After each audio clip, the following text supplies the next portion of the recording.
असम एक ऐसा राज्य जो अपनी खूबसूरत वादियों, चाय के बागानों और ब्रह्मपुत्र नदी के लिए पूरी दुनिया में जाना चाहता है। लेकिन हर साल मॉनसून आते ही यही खूबसूरती तबाही की तस्वीर में बदल जाती है। गांव पानी में डूब जाते हैं, लोग अपने घर छोड़ने को मजबूर हो जाते हैं, खेत बर्बाद हो जाते हैं और हजारों परिवार राहत शिविरों में जिंदगी बिताने लगते हैं। इस बार भी हालात कुछ ऐसे ही हैं। बाढ़ का पानी धीरे धीरे उतर जरूर रहा है, लेकिन मुश्किलें अभी भी कम नहीं हुई हैं। ऐसे में सबसे बड़ा सवाल यह है कि आखिर असम में हर साल इतनी भयानक बाढ़ क्यों आती है? क्या इसकी वजह सिर्फ बारिश है या इसके पीछे कुछ और भी बड़ी वजह है? चलिए बताते हैं। असम में बाढ़ की स्थिति पहले से थोड़ी बेहतर हुई है, लेकिन जनजीवन अभी भी पूरी तरह पटरी पर नहीं लौट पाया है। पिछले 24 घंटों में चरायदेव जिले में पानी में डूबने से 2 और लोगों की मौत हो गई। इसके साथ ही इस साल बाढ़ से जान गंवाने वालों की संख्या बढ़कर 68 हो गई है। ASDMA के मुताबिक राज्य के 5 जिलों में अब भी करीब 5,25,000 से ज्यादा लोग बाढ़ की मार झेल रहे हैं।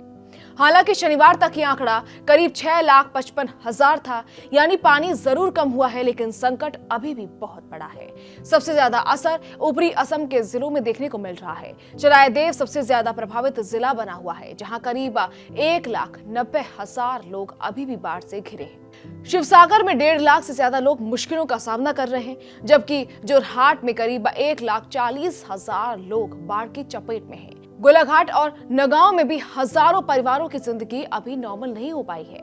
बाढ़ से निपटने के लिए राहत और बचाव का काम लगातार जारी है। भारतीय सेना, NDRF, SDRF, अग्निशमन विभाग और स्थानीय पुलिस मिलकर लोगों को सुरक्षित जगहों तक पहुंचाने में जुटे हुए हैं। राज्य में 354 राहत शिविर और राहत वितरण केंद्र चलाए जा रहे हैं, जहां 37,724 से ज्यादा विस्थापित लोगों को ठहराया गया है।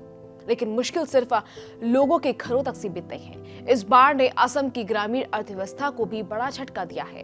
पूरे राज्य के 763 गांव पानी में डूब चुके हैं। करीब 48,742 हेक्टेयर खेती की जमीन बर्बाद हो गई है और किसानों की फसल पूरी तरह तबाह हो चुकी है। कई जगह सड़कें टूट गई हैं, पुलों को नुकसान पहुंचा है और तटबंध भी क्षतिग्रस्त हुए हैं। नुमालीगढ़ में धनसरी नदी अब भी खतरे के निशान से ऊपर बह रही है। वहीं 88,000 से ज्यादा पालतू पशु और पोल्ट्री भी इस बाढ़ से प्रभावित हुए हैं। अब सवाल यह है कि आखिर असम में हर साल यही हालात क्यों बनते हैं? इसकी सबसे बड़ी वजह है ब्रह्मपुत्र नदी। ब्रह्मपुत्र नदी सिर्फ भारत ही नहीं, दुनिया की सबसे बड़ी नदियों में से एक है। ये तिब्बत से यारलुंग सांगपो नाम से निकलती है, अरुणाचल प्रदेश से होकर असम में प्रवेश करती है। इसके बाद मानस, सुबनसिरी, कोपिली जैसे 50 से ज्यादा नदियां इसमें आकर मिल जाती हैं। यानी बरसात के मौसम में पानी की मात्रा कई गुना बढ़ जाती है। लेकिन असली परेशानी सिर्फ पानी की नहीं है। हिमालय से बहते हुए ब्रह्मपुत्र अपने साथ भारी मात्रा में मिट्टी, गाद और पत्थर भी लेकर आती है। सालों तक यही गाद नदी के तल में जमा होती रहती है। इससे नदी की गहराई कम हो जाती है और इसकी पानी रोकने की क्षमता भी घट जाती है।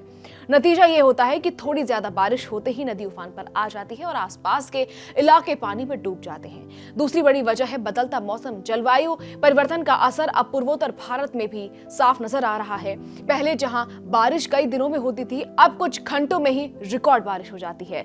जब इतना ज्यादा पानी एक साथ गिरता है तो ब्रह्मपुत्र और उसकी सहायक नदियां उसे संभाल नहीं पाती। इतना ही नहीं, लगातार बारिश की वजह से पहाड़ों पर भूस्खलन भी होता है। पहाड़ों से आने वाला मलबा नदियों में जमा हो जाता है, जिससे पानी का बहाव और धीमा पड़ जाता है। ऐसे में बाढ़ और ज्यादा खतरनाक हो जाती है। लेकिन सिर्फ प्रकृति को जिम्मेदार ठहराना भी सही नहीं होगा, इसमें इंसानों की भी बड़ी भूमिका है। असम में कई प्राकृतिक जलभराव वाले इलाकों पर कब्जे हो चुके हैं। जंगलों की लगातार कटाई हुई है। जब जंगल कम होते हैं तो बारिश का पानी जमीन में समाने की बजाय सीधे नदियों में पहुंच जाता है। इससे नदियों का जलस्तर बहुत तेजी से बढ़ता है और बाढ़ का खतरा कई गुना बढ़ जाता है। इसके अलावा राज्य के कई तटबंध काफी पुराने और कमजोर हो चुके हैं। तेज दबाव पड़ते ही ये टूट जाते हैं और पानी गांव में घुस जाता है। ऊपर से ब्रह्मपुत्र की एक और खासियत है कि ये वक्त वक्त पर अपना रास्ता भी बदलती रहती है। इसलिए सिर्फ तटबंध बनाकर इस नदी को पूरी तरह कंट्रोल करना आसान नहीं है और इसीलिए हर साल असम में लगभग वही तस्वीर देखने को मिलती है।